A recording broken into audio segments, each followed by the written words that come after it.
Right back at you, Metal Summoners. Thank you so much for sticking around for us. We just got done with the choir boys, and we're just keeping it rolling. We're keeping it metal. We're keeping it heavy. We are being joined by Leatherwolf, who also just got off on the stage, playing the M3 Festival here on day 3 on Sunday. So again, you are right back to your I Love Mr. Toys, Angel, Bobby, Steve, and myself. Leatherwolf, thank you guys so much for taking some time. Yeah, thank you. How did it feel getting out, being back out after the blackout, and the crowd reception to your set? How do you think, Gabe? Oh man, it felt so good. Honestly, that whole COVID thing kind of almost ruined everybody's life. I know we're all probably fine on that.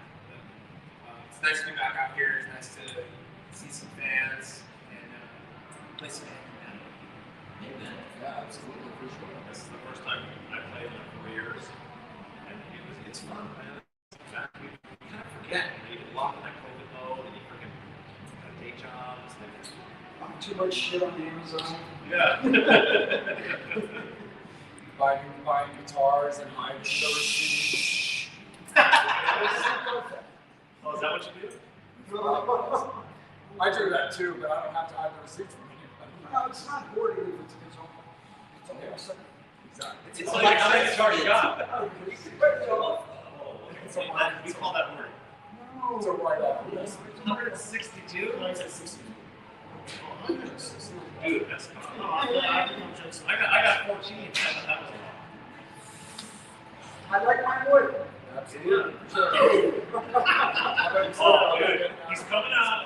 What's up? How about yourself, man? Getting out and playing? Oh, dude, it was killer. I mean, the sound at that stage was just awesome.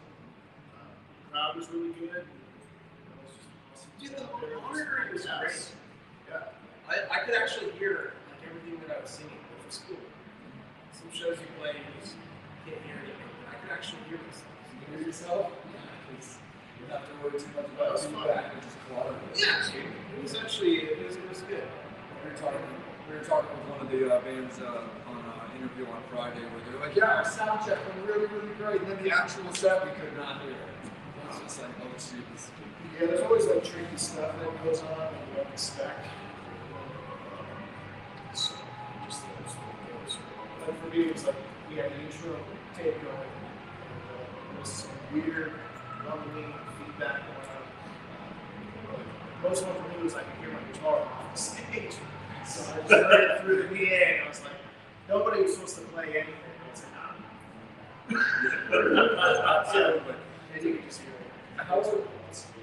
The thing that I found kind of interesting with some of the interviews we're doing based on, of course, when bands are playing throughout the day, how's it been, like, getting tuned up to sing, for example? Because, like, you need to be prepped earlier than you would normally be looking. I'll be honest with you, I have never really been a warm-up kind of guy. I have my hot tea on stage, and that's kind of all I need. I do a little bit of warm-up, maybe like 5 minutes before we go on, but I really don't go crazy. One of the things, too, though, is, I like craft beers. I love IPAs and stuff, and I don't drink before the song. I very rarely do that, because that really strung my voice. But today, I was like, feeling a little bit nervous, and I was like, oh, fuck, you're going to chuck one really nice. But it was good, man. It was tight, man. It was loud. Yeah, I guess it sounded good. I don't know. You're always hypercritical when you're up there. It sounded amazing in front. I mean, that was a kick in the nuts to wake you up. It's like, whoa, welcome, happy Mother's Day. Dude, happy Mother's Day. Come on. Bobby, we're going to let it keep rolling with you then after that. So teach me That's about just good. you've been away from the kids for a while and everything, how does it feel to get back out there and grab? I mean, do you feel, look, I know when you don't go to the gym for a while, it's like shit. But to get behind a kid, I mean, that to me is, dude, that's like mega cardio out there. That's, That was weird because okay, so I had played for 4 years, and then I made a record in the studio for like 10 days, and I just learned my parts in like 2 months, and so I haven't played like a year and a half, and so it was a little paranoid, get back in the mode. I was sitting behind my drums, really playing. So this is the first time I played like a show, There's nothing to it at all. And most of the songs are fairly easy to play for me, you know. But if we were playing the new record, it'd be a little more tricky. Do you find getting older, it's like, Not yet. okay. I know the day's coming, but I'm still waiting for it. You know, it's like, this shit. Okay, 50 minutes, like, ah! He's gonna live forever. No, dude, that was not that's a walk far.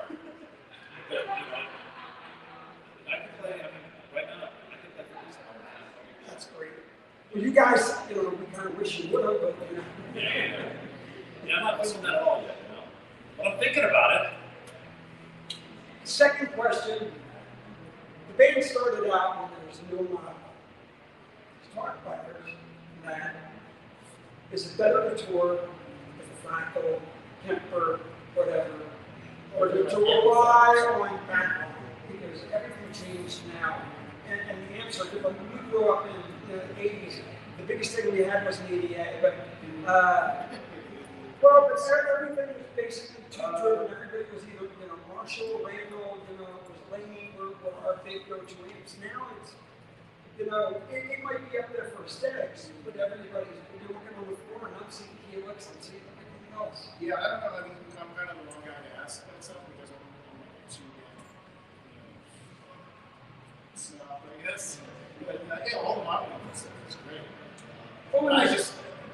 I think that the sound, if you're getting a backline, you have to go with something pretty much like a Blues and 50 80s delay. Yeah, it's pretty consistent. So that kind of sound, we just have to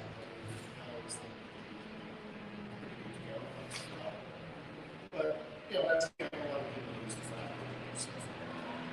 I hate it. I've always been like Yeah. I need tubes, I need power, I need something efficiency. So Yeah, just because a lot of it, you've got to rely on the mercy of God. Yeah, get something done. Look, same thing with a kid. If you're not bringing your own, you don't know what you have. Yeah,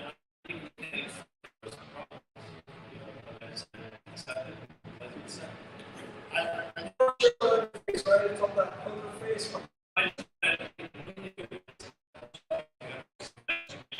Awesome. Absolutely. 100%. Steve, so during the pandemic, and you guys didn't play out and record, what were your day jobs? That's dangerous, dude. I'm a stripper. That's why. Nice. No, I'm just kidding. Online modeling and stuff. Yeah. Actually, I do marketing for.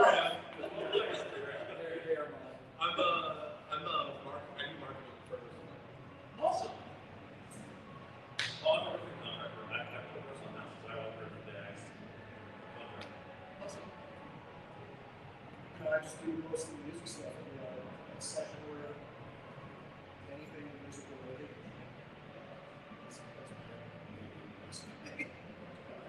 Sweet. Sure. Keep rolling with us, Steve. Nice. So, we talked before about the new Leatherwolf album. It does not sound like anything Leatherwolf, which is great because you guys are always evolving and everything like that. What can we expect it to come out?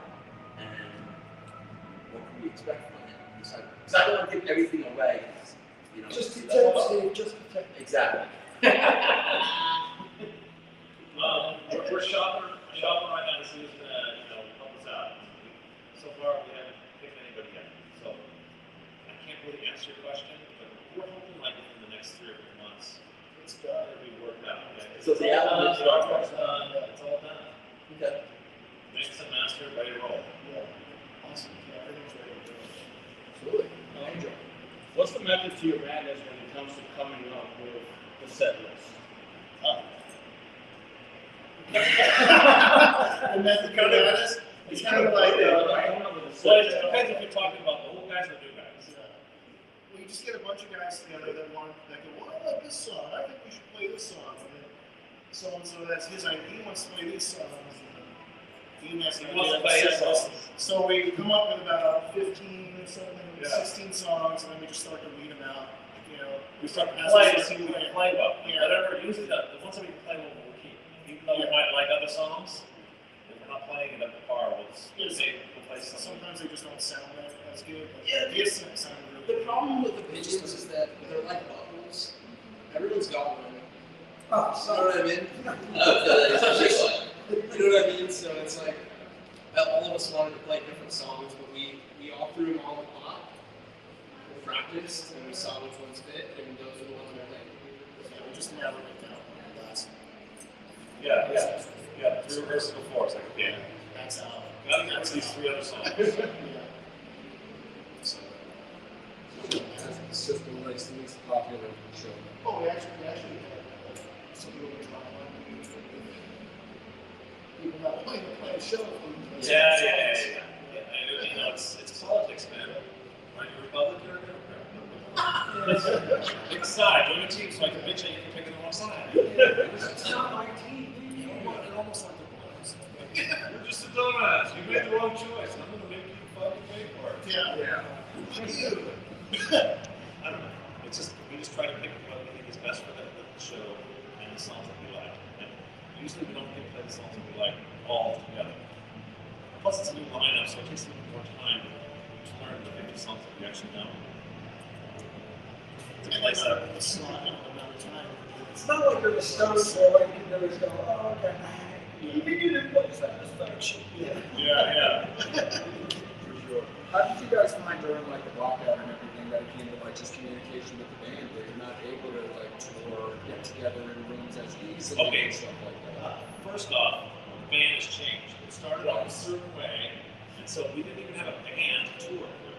And so me and Robbie were like, okay, so it's game over, so we're just gonna.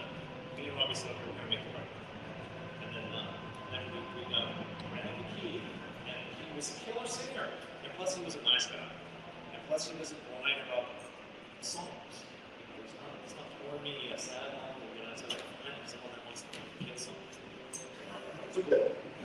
And so making a record, you're not thinking about shows, you're not thinking about play bass, you're not thinking about all this stuff. You know? So we weren't in the mode to play a show because everyone's gone. We started off. You know? So that's like this thing. We just finished the record and we just got enough to like 7 songs together. So it just wouldn't work out. You know? I mean, I'm used to playing with, you know, people that I play with for 20 years, you know, 30, 40 songs. So it's not like a big deal. And then we're learning the song, take it on, you know. Absolutely. Bobby? No, I'm just saying, you know, this is great. So where are you heading out to after this? What's the next thing? We're going to go do Bakerhead, we're going to go do separate shows, club shows in Poland, and then open air, Baker's open air, and then we come home, it's like 2 weeks. And then we got one more show that we're scheduled to do this September or whatever. So, yeah. But we'll just see, we're trying to get some, you know, more credibility for live shows, see some song, you know. Absolutely. So you gotta come out and play, you know. So just like you know, people won't pay attention, they can actually play. Which is amazing. Yeah. Absolutely. Steve? So, if you guys had an opportunity to tour with any band, who would it be with? Judas Priest.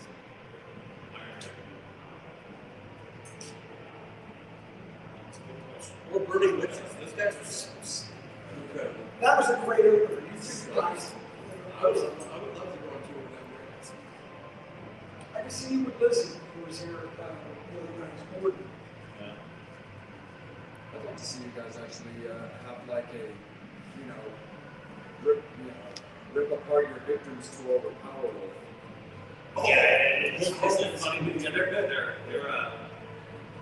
you know, it's just interesting. You know, they're managed by someone who used to work for Glass. Oh. Yeah, and who made those guys big in Europe, you know. It's interesting, just the business side of things. You know. Yeah, absolutely. It'd be cool to go out with someone like that, or Ramshield, just to go over with someone like that. Maybe that would just be gnarly. That would be. What's it called? Rammstein. Yeah, Ramshield. Okay, I'm saying Kiss. Okay, let's say where I want to go out.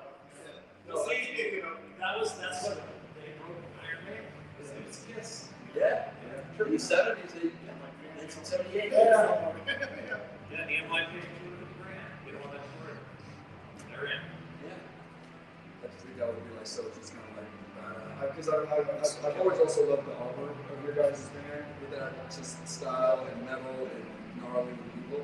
That there's a part of me that I was like, dude, just the idea of taking like one of like the Leatherwolf like mascot type designs with like the power one, like the Murderous Mature, like I don't know, the Howl of the Moon, Every Victim Dies kind of tour, just instead of like heavy metal wolf bands playing, they go just like the bitches.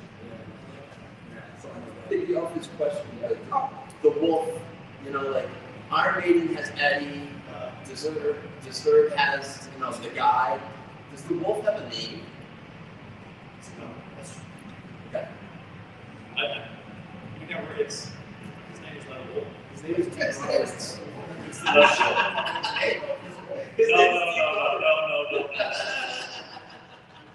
don't need no more hate mail.